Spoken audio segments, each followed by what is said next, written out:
The Seahawks arrived in Baltimore on Sunday in first place in the NFC West. They left in the aftermath of a 37-3 beatdown, the second worst loss in the Pete Carroll era. I'm going to be breaking it all down here on our post-game edition of Locked On Seahawks.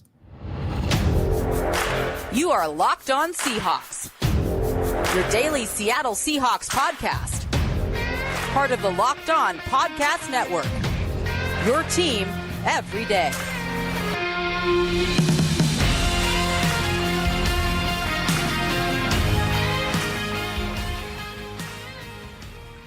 Greetings, 12. This is Corbin Smith, host of the Locked On Seahawks podcast, your daily Seahawks podcast, part of the Locked On Podcast Network, your team every day. A special thanks, as always, to all the 12s out there. Thank you for making Locked On Seahawks your first listen 5 days a week.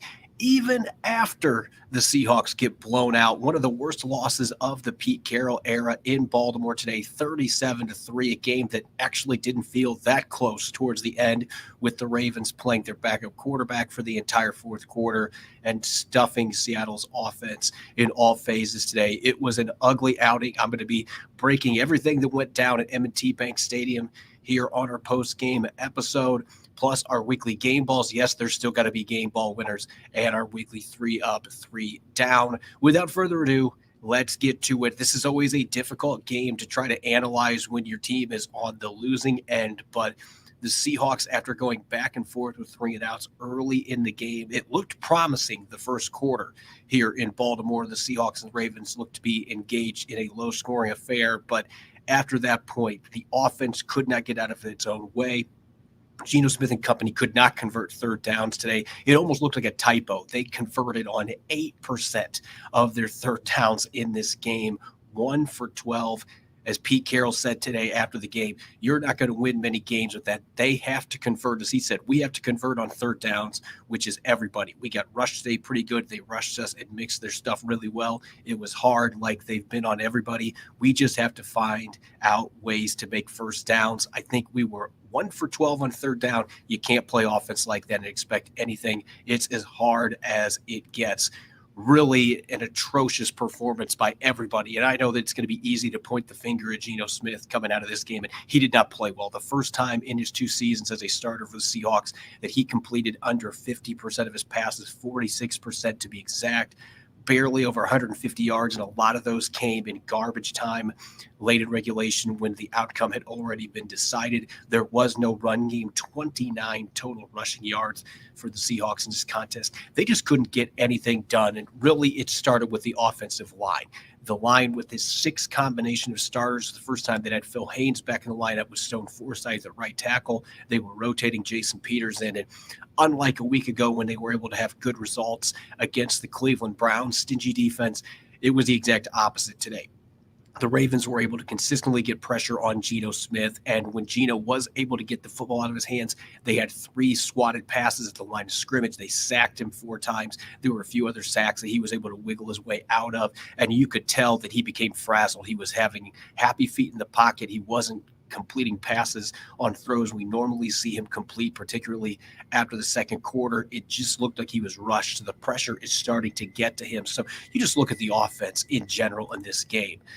This is the worst performance imaginable against a top-notch team. As I mentioned, 8% third down rate. You are not going to win football games with that abysmal of a third down conversion rate. I believe one time in the Russell Wilson era that the Seahawks went 1 for 11 and found a way to win a football game. But it's really hard to win games, particularly against a team like the Ravens, who they've clearly sent a message. They blew out the Lions a couple weeks ago. Lions are a really good team. They blew the Seahawks out today. They look every bit like a favorite to go to the Super Bowl in the AFC with that defense, their offensive capabilities, the explosive plays. But the Seahawks getting only 6 first downs in this game. The Ravens had 29. It was a lopsided scoreboard in that regard. 151 net yards. They had less than 100 net yards at halftime. And when you're not able to sustain drives, you're not able to get first downs, you can't get your run game going. So another game where they weren't able to get the football to Ken Walker III and Zach Charbonnet to try to be able to get that run game established. It's just been ugly. And we've heard it time and time again from Geno Smith and Pete Carroll and this entire offensive group throughout the season. We've heard, hey, I've got to be better. We as a group have got to do better at third downs. We've got to execute better. And it's kind of been swept under the rug to this point because the Seahawks have found ways to win football games. But when you play against really good teams that are well coached, like the Baltimore Ravens, that can do a little bit of everything on both sides of the ball, they're good at special teams, you cannot afford to make mistakes. And Geno Smith threw an ugly interception to Geno Stone, his 6th of the year, overthrew Tyler Lockett after the game. Lockett said there was a little bit of a miscommunication there, but either way, the throw was way over the receiver's head. There was no way Lockett was going to be able to catch that ball. And then late in the first half, this game still felt like it could swing back to the Seahawks when it was 14-0. They went down, they got a field goal, and then Trey Brown forced a fumble out of Odell Beckham's hands inside a minute to play. The Seahawks were set up with favorable field position and 2 timeouts, but Smith got sacked twice in the next 3 plays, including a strip sack by Kyle Van Noy that gave the Ravens the football back in Seattle territory, and then Justin Tucker kicked a field goal. It felt like that really deflated the Seahawks as a whole. They come out in the start of the second half, and then Gus Edwards busts off a 42-yard run on the first play from scrimmage, and from there the route was on. But late in the first half, there were opportunities to be able to get back in this game and make it interesting. The Seahawks simply could not capitalize on offense. Their defense was on the field for 40-plus minutes in this game against a team like the Ravens, as physical as they are, as well as they could run the football. The Lamar Jackson scrambling element, that is a recipe for disaster. So you look at the defensive stats, it really was just an ugly game all the way around. Seattle gave up 298 rushing yards, which, oh, by the way,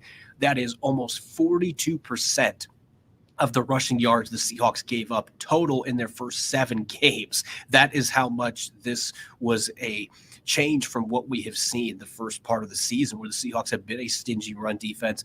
They missed a bunch of tackles. They weren't able to get off blocks. I think Lamar Jackson's ability to scramble, his running ability in general, it got the Seahawks out of their gap responsibilities on far too many situations. They gave up 4 runs of 20-plus yards, including Keaton Mitchell, who hadn't even played for the Ravens up to this point, had a 40-yard touchdown and a 60-yard run in the second half. It was big play after big play. So this really was an implosion. When you lose 37-3 on the scoreboard, nothing went right. The Seahawks had very few things that went well in this football game. And I'll get to some positives in the next segment because, again, every game you can find something, although this was a very difficult one to do so for the most part. It was an ugly game on both sides of the ball. You had a run defense collapse in seismic proportions in the second half, particularly giving up at one point over 300 rushing yards in this game. And then on offense, Geno Smith not able to get anything going. They couldn't run the ball. The blocking in general was really poor today. Ravens defensive line dominated this contest from the outset. It truly is one of those games where you watch the film and that you just turn the page, hit the hard reset button. That's all you can do. This game is in the past now. It happened. The Seahawks got their tails whipped. Now they just got to figure out how to rebound against the Washington Commanders next week at home. If they can get a win and get back to 6-3, then this game will be one that's forgotten quickly. If they're not able to bounce back and have a difficult game against the Commanders, then this could be a game that you look at as one that changes the trajectory for the Seahawks season. So they've got 2 options. They can dwell on this loss and figure things out, or they can continue to have the struggles they've had, particularly on the offensive side of the ball. You can't let your defense be on the field 40 minutes against a team like the Ravens. You're going to have big plays happen. You're going to give up a lot of yards. The offense has got to start holding up its end of the bargain, starting with Geno Smith. He has got to play better. He keeps saying in press conferences, at some point those words become empty. You've got to do it on the field. The Seahawks believe he can get back to playing the way they believe he's capable of, but this has to be the game that's a wake-up call. It showed where they're at in terms of competing with the top teams right now. It doesn't look good, but it's one game, and they're going to be looking in the mirror, trying to figure things out, get back on track next week. Up next, I know it's difficult when you lose by 34 points, the second biggest loss in the Pete Carroll era, but I'm going to dish out game balls on offense, defense, and special teams, the players that shined in an otherwise really ugly game in Baltimore. Don't go away. You're listening to the post-game edition of Locked On Seahawks. This episode is brought your way by LinkedIn. These days, every new potential hire can feel like a high-stakes wager for your small business. You want to be 100% certain that you have access to the best qualified candidates available. That's why you've got to check out LinkedIn Jobs. LinkedIn Jobs helps find the right people for your team faster and for free. When I was a site manager, LinkedIn Jobs was my go-to to post writing positions to land top candidates. They made the process easy and seamless. All you have to do is create your job post and add your job to the purple hashtag hiring frame on your LinkedIn profile. Spread the word you're hiring. Simple tools like screening questions make it easy to focus on candidates with the right skills and experience so you can quickly prioritize who you'd like to interview and hire. It's why small businesses rate LinkedIn Jobs #1 in delivering quality hires versus leading competitors. LinkedIn Jobs helps you find the qualified candidates you want to talk to faster. Post your job for free at linkedin.com/LockedOnNFL. That's linkedin.com/LockedOnNFL to post your job for free. Terms and conditions apply. You're listening to the post-game edition of Locked On Seahawks. I'm your host, Corbin Smith. A special thanks to each and every one of the 12s out there, whether you're listening in nearby Seattle region or in Annapolis, Maryland. We greatly appreciate each and every one of you for making Locked On Seahawks your first listen 5 days a week. The Seahawks getting their tails whipped today in Baltimore. There's no other way to put it, losing 37-3. It was 17-3 at halftime, and it felt like the game was getting away from the Seahawks, but there was still some optimism that maybe with a few things going their way early in the second half, maybe they could still turn this into a football game.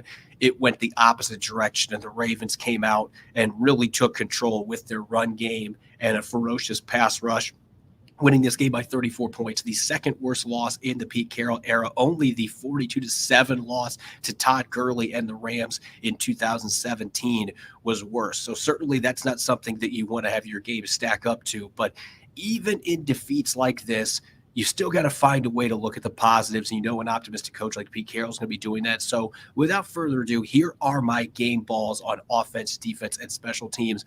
Offense was probably the toughest one for me to pick, just from the sense that when you score 3 points, you have 6 first downs, and you go 1 for 12 on third down.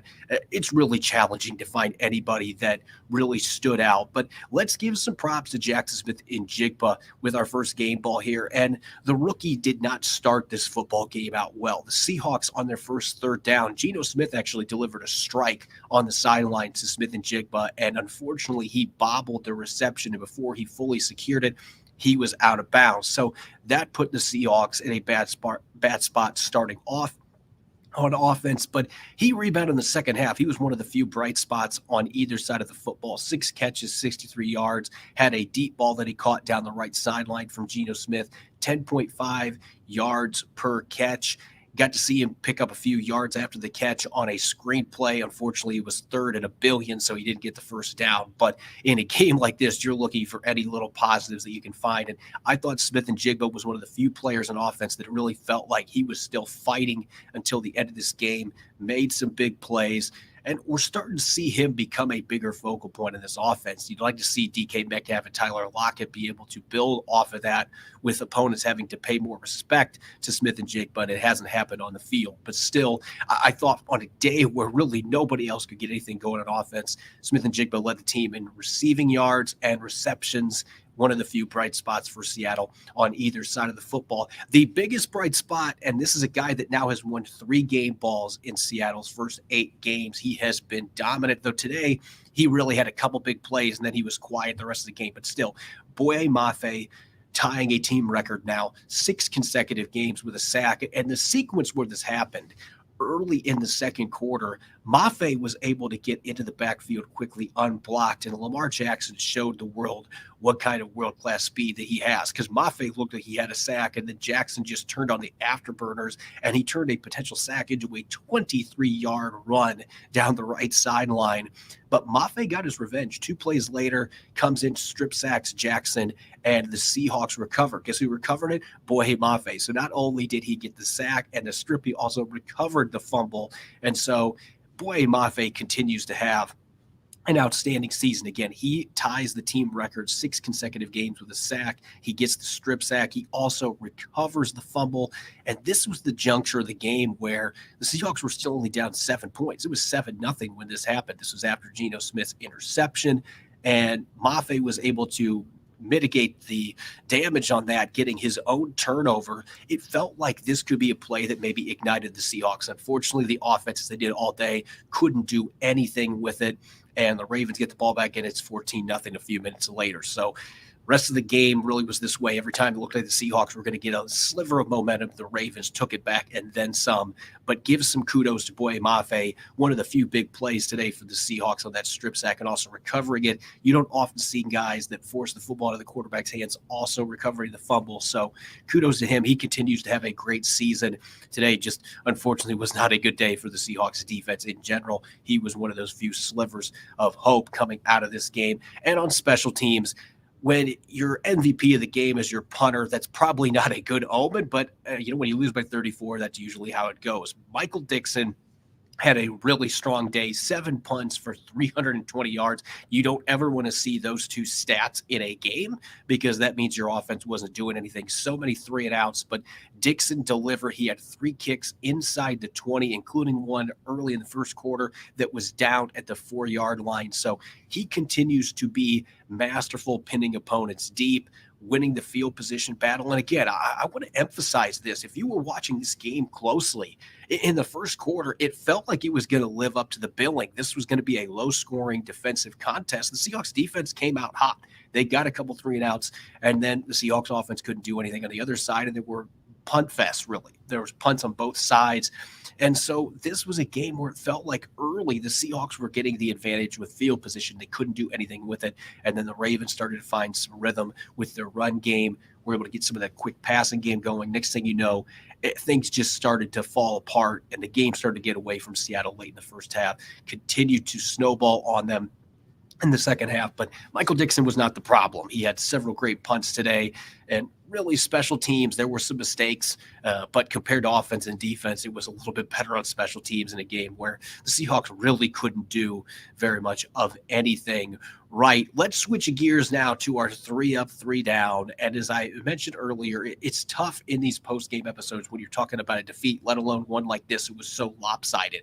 It's always hard to find the positives, but there were some players that I thought had some nice plays today in the middle of this blowout that really stood out as a few bright spots. Let's start on the 3-up spectrum with the other player that created a turnover for the Seahawks. Boye Mafe was not the only one. And this is really a crucial sequence in this football game because Seattle had just gotten a field goal, their only time in the red zone the entire game. It was 14-3. Inside a minute to play, and Odell Beckham Jr. decides to carry the football like a loaf of bread, and he rolls over on Trey Brown on the tackle, and he fumbles before he has any of his body hit the ground. The Seahawks get the ball in Ravens territory with 2 timeouts left.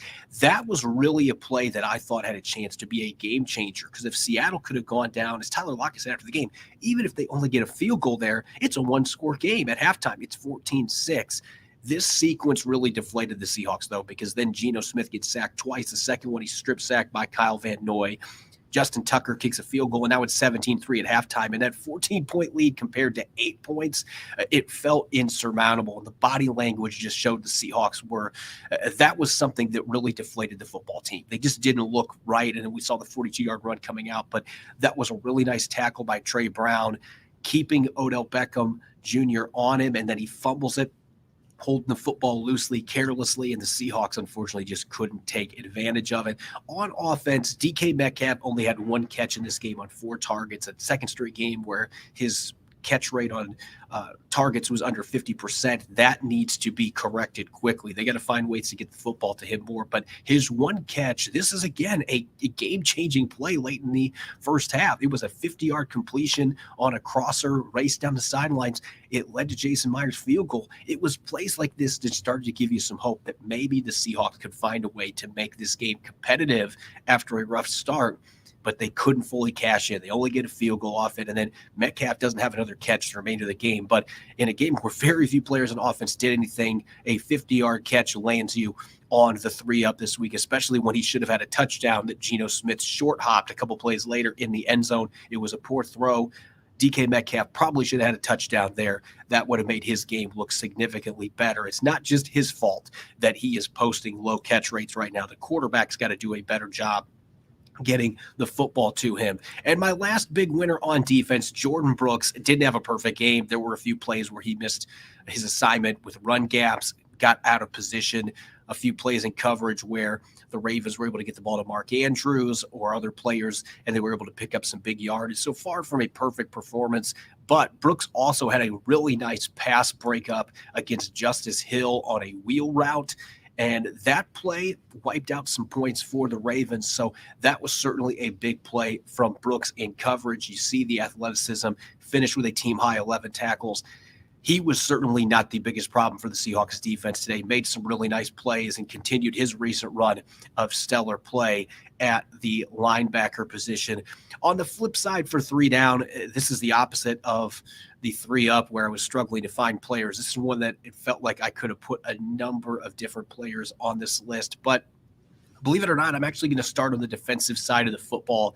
I thought that Riq Woolen had a really rough game for the Seahawks in the secondary, and the numbers were inflated a little bit towards the end. He gave up a touchdown to Odell Beckham Jr. when Tyler Huntley was in the lineup, and the game was already in doubt. But before that point, he had 2 really bad missed tackles, and one of them came on that Gus Edwards 42-yard run to open the second half. And really, ultimately, his tackle attempt, all it really was pushing the running back forward. He was propelling him, and you have to have better play from last year's third-place finisher for Rookie of the Year. He has got to step his game up. I thought last week that he played his best game of the season. He had his first interception.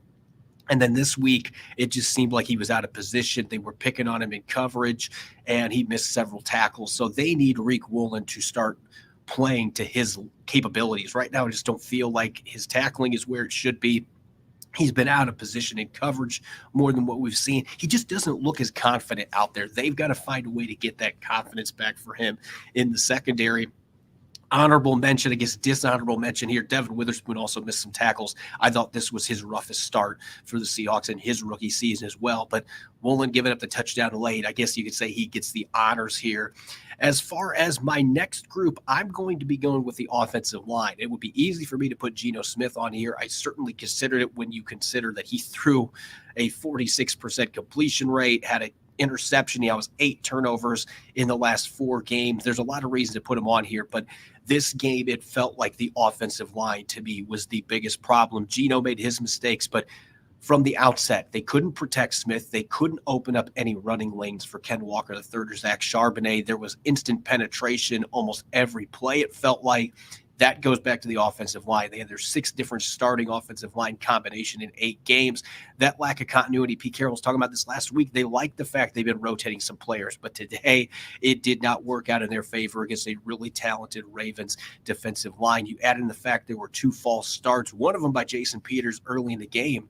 They had just had a nice run from Ken Walker III on first down, and then suddenly it's 2nd and 11. That was a drive-killing false start. They had another one on Charles Cross that moved them past 10 yards to gain. They just constantly were in 2nd and 3rd and really long against a defense that is built to exploit those situations and really pin their ears back. So I think the offensive line in general, I'll have to go back and watch the all 22, but it felt like all 5 starters had their hands in this performance not being a good one for the Seahawks. All of them struggled. All of them gave up pressures, and all of them struggled in the run game. So the offensive line in general is a big down, a big thumbs down in this football game. And last on my list here, the combination of Darrell Taylor and Frank Clark off the edge. I thought that Derek Hall made a couple of nice plays before getting hurt at the end of the game, re-injuring his shoulder, according to Pete Carroll. He had a tackle for the loss in the run game. But when they had Darrell Taylor and Frank Clark on the field, the Ravens went right after him, and there was a while where they had both of these players on the field at the same time, and that left 2 soft edges. Frank Clark had just 1 tackle in his 2nd game back with the team. Darrell Taylor had 1 tackle and 1 pressure that Lamar Jackson was able to evade and complete a pass on. Otherwise, they were quiet, and then there was a touchdown run in the first half by Gus Edwards, where Darrell Taylor, I think, was driven into Washington, D.C. by his blocker. And the Ravens just took advantage of those guys being on the field. They ran right at them as smart teams do. They went after him, and until these guys can step up and show that they have the physicality and the mindset to defend the run, the absence of Uchenna Nwosu looms large. And if you're not getting pass rushing production from these two guys either, that's a bad situation. Derek Hall now being banged up. Who knows the severity of his injury? Pete Carroll wasn't able to provide an update on that front after the game. But if Derek Hall misses time and they have only Boye Mafe to go with Frank Clark and Darrell Taylor, this is going to be a big red flag from a run defense standpoint, unless those guys really step up their game. I felt like both of them got exploited today. And the Ravens, with how good their run game is to begin with, they really attacked the Seahawks off tackle, and it showed today, the absence of Uchenna Nwosu. As always, you can follow me on Twitter at Corbin Smith NFL. Make sure to subscribe and follow Locked On Seahawks on YouTube or wherever you listen to your podcast to ensure you don't miss a single episode. Coming up tomorrow, Rob Rang and I, it's definitely going to be a Misery Monday. We'll be dishing out our Monday musings and answering weekly mailbag questions. Make sure that you are listening in. Thanks for tuning in to our post-game special. Go Hawks.